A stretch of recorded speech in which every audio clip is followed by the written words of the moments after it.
Hello everyone, welcome back to టెల్. ఈరోజు Saturday sentences day. Telugu సెంటెన్సెస్ని ఇంగ్లీష్లోకి కన్వర్జేషన్ ద్వారా మీకు నేను చెప్పబోతున్నాను. చూసే ముందే ఈ సెంటెన్సెస్ని ఇంగ్లీష్లోకి మీ ఓన్గా ట్రాన్స్లేట్ చేయడానికి ట్రై చేయండి. ఎన్ని సెంటెన్సెస్ని మీరు ఓన్గా ఫామ్ చేయగలిగారో కామెంట్స్లో మెన్షన్ చేయండి, నేను కూడా తెలుసుకుంటాను. So without getting any late, let's get into our today's class.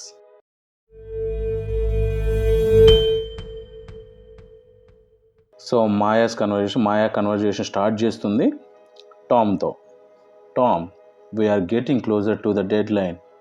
I just wanted to remind you that everyone's cooperation is essential for completing this project. So అదేమని ఇక్కడ నేను బ్లాక్ కలర్లో పెట్టాను కదా, అదే ఈరోజు మన సెంటెన్సెస్ అనమాట. సో టామ్తో అంటుంది, మనం డెడ్ లైన్కి దగ్గరగా వెళ్ళబోతున్నాము. I just wanted to remind you that, నేను నీకు గుర్తు చేయాలనుకుంటున్నాను. Everyone's cooperation is essential for completing this project. ఈ ప్రాజెక్ట్ పూర్తి చేయాలంటే ప్రతి ఒక్కళ్ళ కోఆపరేషన్ మనకి ఉండాలి అని చెప్పింది. టామ్, అబ్సల్యూట్లీ మాయా, ఖచ్చితంగా. నిజం మాయా, అబ్సల్యూట్లీ అంటే ఖచ్చితంగా మాయా అంటున్నాడు. I have been trying to make sure things move faster. నేను విషయాల్ని త్వరగా అయిపోగొట్టడం కోసం ట్రై చేస్తూ ఉన్నాను అని చెప్తున్నాడు. మాయా అంటుంది, that's good, but remember, what matters is not how fast you work, but how well you maintain quality. అది మంచిదే కానీ గుర్తుపెట్టుకో, మనం ఎంత త్వరగా చేస్తామనేది కాదు, ఎంత నాణ్యతతో, ఎంత క్వాలిటీని మెయింటైన్ చేస్తూ ఆ పనిని పూర్తి చేస్తామనేది ఇంపార్టెంట్ అని చెప్తుంది. We need long term results, not just quick fixes. మనకి దీర్ఘకాల ఫలితాలు కావాలంటే మనకు వచ్చే రిజల్ట్స్ ఎక్కువ కాలం ఉండాలి, అప్పటికప్పుడు అయిపోయేలాగా ఉండకూడదు అనేది తను చెప్తుంది. టామ్ అంటున్నాడు, you are right, I will focus more on refining the report. By the way, I gave some feedback in the meeting today. Was that all right? So నువ్వు కరెక్ట్ చెప్పావు. నేను నా రిపోర్ట్ని ఇంకా మంచిగా చేయడం కోసం రిఫైన్ అంటే ఇంకా దాని మీద స్టడీ చేస్తాను, ఇంకా దాన్ని మళ్ళీ చూస్తాను. సో బై ద వే, అది అలా ఉంచితే, ఈరోజు నేను మన మీటింగ్ గురించి నేను ఒక ఫీడ్బ్యాక్ ఇవ్వడం జరిగింది, అది కరెక్ట్గా ఉందా అని అడుగుతున్నాడు. Maya, I appreciate that you shared your opinion, but remember, it's not just about expressing your opinion directly, it must also be meaningful. So నీ ఒపీనియన్ని నువ్వు షేర్ చేసుకున్నందుకు నేను అప్రిషియేట్ చేస్తున్నాను, అంటే క్లాప్స్ కొడుతున్నాను, నిన్ను మెచ్చుకుంటున్నాను అంటుంది. కానీ గుర్తుంచుకో, మన ఒపీనియన్ని డైరెక్ట్గా చెప్పడం అనేది ముఖ్యం కాదు, అది అర్థవంతంగా కూడా చెప్పాలనేది గుర్తుపెట్టుకోవాలి అని చెప్తుంది. That help the team understand your perspective better. So మన టీం మొత్తం నువ్వు ఏమనుకుంటున్నావు అనేది క్లియర్గా అర్థం చేసుకోవడానికి అవకాశం ఉంది. పర్స్పెక్టివ్, చూసే విధానం, అర్థం చేసుకునే విధానం అనేది, అంటే మనం ఎలా మాట్లాడతామో అవతల వాళ్ళు అలా అర్థం చేసుకుంటారు కదా. సో దాని గురించి చెప్పడం తన మెయిన్ పర్పస్ అనమాట, మెయిన్ ఉద్దేశం. Next Tom, I get it, I try to communicate more clearly from now on. నాకు అర్థమైంది, ఇక్కడ నుంచి నేను చాలా క్లియర్గా కమ్యూనికేట్ చేయడానికి ట్రై చేస్తాను.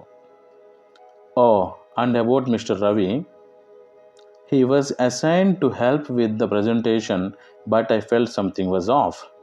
సో అండ్ అబౌట్ రవి గురించి మాట్లాడుకుంటే, అతను ఒక ప్రజెంటేషన్ విషయంలో హెల్ప్ చేయడానికి అసైన్ చేశారు నాకు, but I felt something was of. ఏదో తేడాగా ఉందని మాత్రం నాకు ఏంటో సరిగ్గా అర్థం కాదు, క్లియర్గా లేదు అని అంటున్నాడు అనమాట రవి విషయంలో. So Maya, yes, even though he has a lot of experience, he wasn't able to handle things efficiently.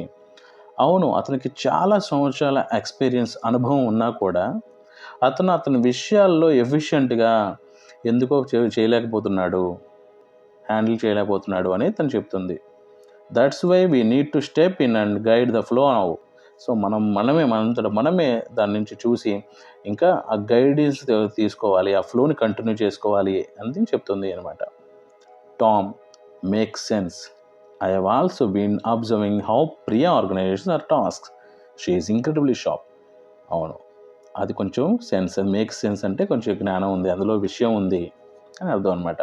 నేను ప్రియాని అబ్జర్వ్ చేస్తూ ఉన్నాను, ఎలా తన పనులని, తన టాస్క్స్ తను ఎలా ఆర్గనైజ్ చేయగలుగుతుందో నేను అబ్జర్వ్ చేస్తూ వస్తున్నాను. షీ ఈజ్ ఇంక్రెడిబుల్లీ షార్ప్, నమ్మలేనంత, చెప్పలేనంత షార్ప్ తను అని అంటున్నాడు అనమాట. Maya, good idea. If you learn by watching how others work, you will be able to grow faster. అది ఒక మంచి ఐడియా. నువ్వు పక్కన వాళ్ళని చూస్తూ నేర్చుకుంటూ ఉంటే నువ్వు త్వరగా ఎదగగలవు అనేది చెప్తుంది.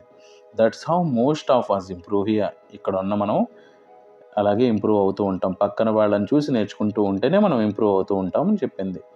Tom, thanks Maya, this helped me look at things differently. So తనకి థ్యాంక్స్ చెప్తున్నాడు. ఈ విషయం ఏదైతే వీళ్ళిద్దరి మధ్య కన్వర్జేషన్ జరిగిందో అది విషయాలను వేరే కోణం నుంచి చూడటానికి అతను హెల్ప్ చేసిందని అంటున్నాడు అనమాట. మాయా, గ్లాడ్ టు హియర్ దట్. అది వినడం నాకు ఎంతో సంతోషంగా ఉంది. Tom, let's make this project count. So మన సక్సెస్ఫుల్ ప్రాజెక్ట్స్లో ఇది కూడా ఆ లెక్కలోకి జాయిన్ అవుతుంది అనేది వాళ్ళ ఉద్దేశం అనమాట. సో అయితే మన సెంటెన్సెస్ మళ్ళీ ఒకసారి చూద్దాం. ఈ ప్రాజెక్టు విజయవంతంగా పూర్తవ్వడానికి ప్రతి ఒక్కరి సహకారం అవసరం. Everyone's cooperation is essential for completing this project. మీ అభిప్రాయాన్ని సూటిగా చెప్పడమే కాదు, అర్థవంతంగా చెప్పడం కూడా అవసరం. What matters is not how fast you work, but how well you maintain quality. ఎంత వేగంగా పనిచేస్తున్నావో కంటే ఎంత నాణ్యతతో పనిచేస్తున్నావో ముఖ్యం. It's not just about expressing your opinion directly, it also needs to be meaningful.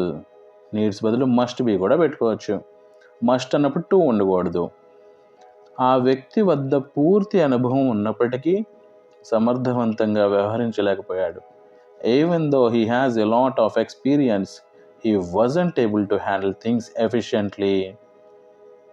మీరు ఇతరుల పని చూసి నేర్చుకుంటే మీరు త్వరగా అభివృద్ధి చెందగలరు. If you learn by watching how others work, you will be able to grow faster. ఇవి ఈరోజు మన దగ్గర ఉన్న సెంటెన్సెస్. వీటిని ఇంగ్లీష్లో ఎలా ఎక్స్ప్రెస్ చేయగలిగామో మీకు అర్థమైంది కదా. మీ డౌట్స్ అండ్ రిక్వైర్మెంట్స్ ఏమైనా ఉంటే కామెంట్స్లో మెన్షన్ చేయండి. యాజ్ సూన్ యాజ్ పాసిబుల్ నేను వాటికి రిప్లై ఇస్తాను. So that's for today, signing off.